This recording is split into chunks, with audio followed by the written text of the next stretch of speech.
Hey everyone, welcome back to another video.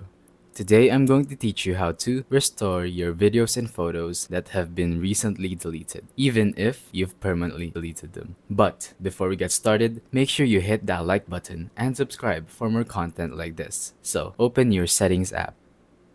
Once you're here, just simply tap on your name at the top. This will send you to your Apple ID. Now click on iCloud. Once you're here, you will see all the apps that uses iCloud. Now you're going to want to tap on Photos. Make sure that the option for syncing this iPhone is turned on. This way you can store your photos in the iCloud, and even if you've deleted them, you can still save them back to your phone. So this is the first method. If it doesn't work for you, then use the second method, which is restoring photos using Alt Data. Alt Data is an app on your computer which you will download to restore your old data on your phone.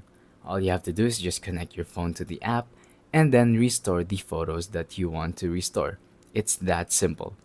If this video helped you in any way, please make sure to leave a like and subscribe for more helpful content like this. And also, please comment if you have any questions so that I may answer them and help you. That is it for this video. Thank you, and I will see you in the next one.